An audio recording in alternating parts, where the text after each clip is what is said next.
prayers go out to all the victims and their families. The United States stands ready to assist Lebanon.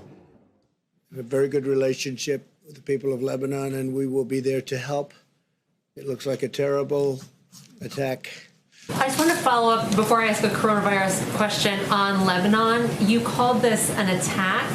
Are you confident that this was an attack and not an accident? Well, it would seem like it based on the explosion. I've met with some of our great generals, and they just seemed to feel that it was. This was not some kind of a manufacturing explosion type of event. This was seems to be, according to them, they would know better than I would, but they seem to think it was a attack.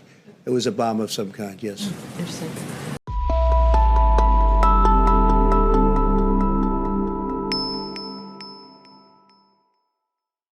Hey everybody, this is Laith Marouf from Free Palestine TV, and we are in the Port of Beirut. Before we continue with this report, I ask you to press the subscribe button on whatever social media platform you're watching this on, and to go to our website, freepalestine.video, to donate so we can continue bringing you these reports. Today is August 4th, 2025, and it is the 5th year anniversary of the explosion of the Port of Beirut in 2020 in the midst of the coronavirus outbreak. There's a lot for us to talk about today, but we're going to start with the historical record so people can realize where these silos and the port came from, and where did the nitrate explosives that ended up being set on fire somehow, which we will discuss, exploded. First off, we have what used to be the magnificent silos, wheat and grain silos of the Port of Beirut, built in 1968 by a host of Palestinian and Lebanese engineers with the help of a Yugoslavian construction company.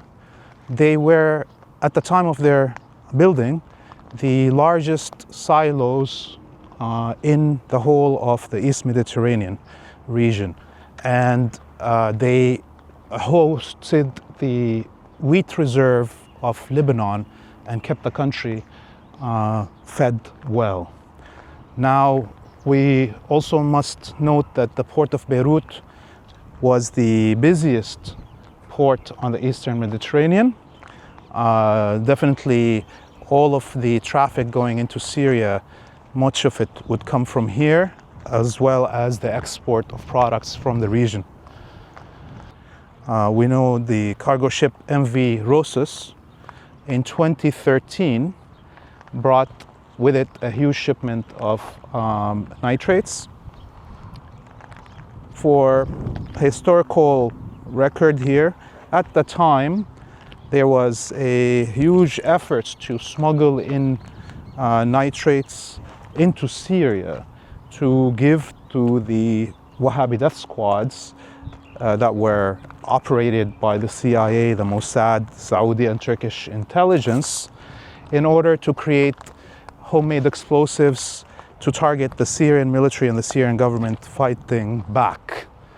And the ports of Tripoli, which we visited a few days ago in another report, were one of the main traffic outputs of this. This ship was registered in Ukraine, came out from a Ukrainian port carrying these nitrates, was supposed to go to Africa with these nitrates, but somehow it had malfunctions. That's what the record tells us. And no other port in Turkey, in Cyprus, would let it dock. And it forced itself to the Port of Beirut, where it was docked here with a court order to confiscate the nitrates and figure out who was behind this company. A few comical things that we can mention here is that the crew of the ship were abandoned by the owner. The whole ship was abandoned by the owner, and the supposed purchaser of this nitrate also abandoned their product that they bought. So those are all, leave question marks. Why would millions of dollars of equipment and material be abandoned by their owners? And eventually, the crew that were stranded on the ship for a long period before the Lebanese government allowed them to dock, get off the ship and leave, those were also abandoned by their employers. And now we know that basically this was a deliberate attempt to have the nitrate dropped off here in Beirut in any way possible. And those nitrates, instead of being taken over by the Lebanese government to help in any agricultural needs of the country or construction needs of the country, were just thrown in a hangar right beside these silos that are crucial for the survival of Lebanon. Still evident in front of us here 5 years later is the destruction from the shock wave of the explosion on these containers. All around us, this wall, that cement cinder block wall that used to be here, blown down. And to understand the extent of how massive the explosion was, there is a queue where the ships would dock, as we saw here, the ship that is sunk. The dock is made from, the queue is made from steel-enforced cement. And what has happened is that the explosion left a 40-meter deep crater, not only in the metal-enforced cement, but in the bedrock that is under, because this is an area that is rocky here on the shore, and these are definitely very strong kind of rock. And so it is very fishy here. Why? Because usually nitrate explosions, especially in an uncontained space, blow up. For there to be an explosion downwards into fortified cement and bedrock, this is an unusual explosion.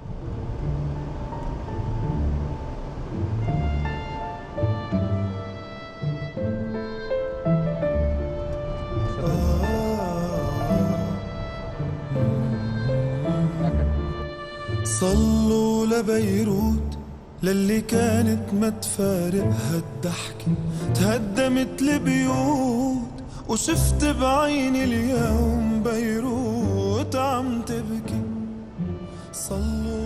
So we traveled around the queue that is exploded to get to the other side of the silos.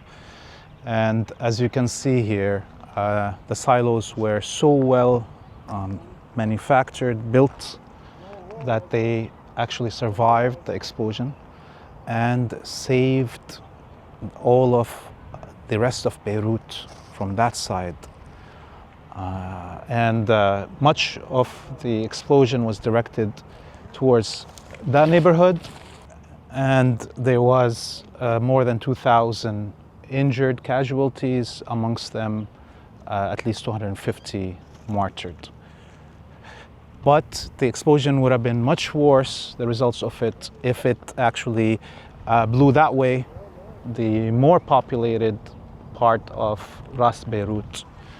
And one note that we should about the port explosion here is that historically we've had many events that are similar, explosions of nitrate. And for our Canadian viewers, everybody knows the Halifax explosion, Halifax port explosion, the largest explosion in the history of Canada, where a ship carrying nitrates exploded in the port of Halifax and destroyed much of the city of Halifax, being all built from wood, but there was no crater in the ground as we see here today from this supposed accidental explosion. All question marks, question marks.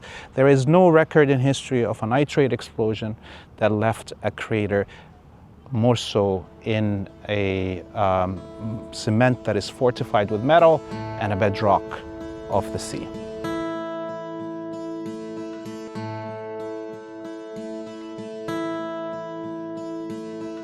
شرب العرا لا بالورا خيل السبع صيد الحمام شرب العرا.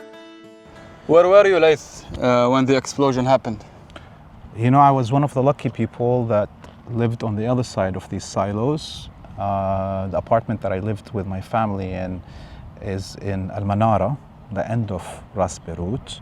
And the other thing that I was lucky about was that I have just moved a few years before, 2018, to Beirut, and I was still in love with the heat. I wouldn't turn on any air conditioners, and I had all the windows open. All the windows open. It saved many apartments. And all my neighbors that had their air conditioners on with the windows closed on top of me and bottom under me lost all their windows and had damage from the glass explosion and so forth. But you know, we felt it. The building shook. Of course. And everybody was, of course, the children specifically, scared from this explosion. I know that you also were in Beirut that day, Mazbout, Yes, Hadi? I called my instructor, Gretchen, my professor in the university. I asked about what happened because I called all the professors in the LAU where I was studying to make sure that everyone's safe, and thank God no one of them was harmed that day. But personally, I rushed to the location. I was here after 20 minutes because I was in my car when the explosion happened. I saw it from a bridge that overlooks Beirut, that is on the Uza'i. Everyone knows it's very close to here. And the moment I saw the explosion, I looked at it, I said to myself, like, this is more than 40 tons of TNT. This is the first moment, regardless of how scientific this is, because I'm gonna later discuss this. But you know, they felt that shockwave in Cyprus. Yeah. But I was taking a reference, another explosion that happened in Syria, and another explosion, the explosion of the US Marines barracks, also that happened in Beirut. And from the moment I saw the explosion, I looked at it, I said, there is no way that this explosion is something like a normal airstrike, for example, because I'm gonna get back to something that everyone is ignoring, and I can't imagine how it has been ignored in all the documentaries that covered what happened here. But I looked at the explosion, I heard the shockwave after when it reached the Uza'i area, and I said to myself, like, this is definitely some kind of very special explosion that shook Beirut, and this is not a normal assassination attempt, for example. And to be honest, the first thing came to my mind was that maybe someone tried to target Sayyid Nasrallah under the ground with some kind of massive bunker buster, because for me this was the only explanation of this amount of damage and destruction and how it went upwards. And the shockwave, that, okay, I don't know, I have never survived mother of all bombs, but that might be some kind of these kinds of weapons. Of course, later many things came to the forefront, and people knew more things. Of course, we were able to know what happened. I rushed to the same entrance we went through right now. I still remember very bad scenes. People were walking. I still remember driving my car, and people were walking in the streets with blood on them. I still remember a person carrying his daughter, and and also his son and his wife was with him, and all of them were injured with glass. I think they were sitting somewhere, so it was very, very painful moment. I went to Ashrafiyya before I came here. I went to the hospital, the LAU hospital. They were declaring also a state of emergency. And they were calling all the nurses. And the majority of the victims were from Ashrafiyya yes. and Marouf. Yes, and Mono in this area here. And the firefighters. And all the firefighter department who were involved in trying to extinguish the fire that went and led, officially it led to this explosion. All of them were martyred on the spot when A few things there to note is no government that owns satellite imagery agreed to share the satellite images of Lebanon or the place where the explosion happened.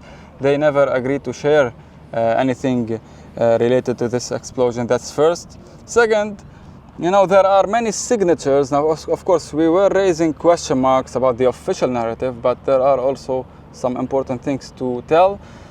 The crater is, you can see it by Google Maps or by Google Earth. The crater is perfectly round, circular. And the fireball that went from the explosion was also a uniform sphere. Mm-hmm. The moment where the explosion happened, also the shockwave, the shape of the shockwave was also uniform. Usually, and the final thing we can say here is that there was recorded Israeli jets flying over Beirut within those minutes of the explosions. Okay, yes, that was actually correct. And there were many jets flying over Lebanon at the same time the explosion happened. I keep saying the attack because we are covering the war that's happening in the south of Lebanon. But the most maybe important detail to mention that usually a uniform symmetrical shape of an explosion is rarely related to random explosives, and most of the time it's related to a well-engineered explosion. Even if it was meant to be, even if the materials were not military-grade materials, so they were like agricultural chemicals used in agriculture, to receive a uniform shape of the explosion with a symmetrical ball, a symmetrical shockwave, an explosion that is obviously direct because there was a pile of ammonia in a rectangular hangar that are thrown in different piles. They're not like was like a mat of ammonium nitrate. When you it's been rotting for 7 years. Usually when you have mat shaped materials, even if they were, even if they can explode, you have to have many explosion devices to initiate the explosion. The explosion happens on many. There are many layers you need to do to get a uniform explosion. So for me, these are the main questions. How can something randomly go through this very specific process? I was joking with a university professor we might later interview. I'm not going to mention now his name, but I'm sure that we're going to try, inshallah, to make a wartime cafe with him about this. He was telling me, like, if not, and he is a chemistry professor at a major university in Lebanon. He told me, like, if right now, me and you, we bring some ammonium nitrate, and we want to initiate such a uniform explosion, a perfect explosion like the explosion that happened, it's going to be very, very hard for us to reach this type of explosion, even if we were working in a laboratory. Mm-hmm. It's going to be, we need to engineer things in a way that will initiate this we call it the flow of explosion. When one The thing stages, leads yes. to another, one stage lead to another, it causes the explosion that will explode all these agricultural chemicals that are not military grade explosives, according to the official narrative about this explosion. So this added to the crater and added to one very important context, the one I was telling you about, and the one that the moment the explosion happened, you trust me and you know that I don't have to tell lies about this. I was just waiting and asking myself a question like, why the war cabinet in Israel was meeting for 6 hours. They met at 12 at noon that day, and they stated in an official statement that today there is an exceptional meeting that's gonna last for 6 hours. And I talked with some of our mutual friends. One of them is our guest, recurrent guest. I was asking, like, why do you think the war cabinet in Israel is holding this exceptional meeting without any kind? There was nothing. There was no war going in Gaza, nothing in the West Bank, nothing in Lebanon. So we were actually afraid of something happening, and we were discussing, like, why could they be meeting for 6 hours? You know what time did the meeting ended? At 6 p.m. What time did this explosion happen? 6:14 or 17, I guess. So I'm not saying that. I'm saying, like, usually when you want to analyze something like this, you take into consideration what's happening in. And one final thing that we need to point out is within the same week, the Emirates said that they want to open a direct fast train between the UAE and the port of Haifa and the port of Ashdod, because there was going to be their competition against the port of Beirut, which is the busiest in the region. This is the indirect context. And putting it in all those contexts of the wars that we've seen over the last 15 years, they want to shift the trade from the only Arabic port on West Asia that they were dealing with, because, you know, they had boycotted the Syrian Republic, and they weren't using the Syrian ports. There was only the port, the main port in Lebanon, or the Lebanese ports, which, of course, the biggest one is this. And we saw this and Haifa port. This plan come into effect during al-Aqsa flood, with the line of supply coming from Dubai and Abu Dhabi through Saudi to the Emirates, to Jordan, to the Zionist colony. Yes. Let's take one more look from the other side, and okay. we'll be back.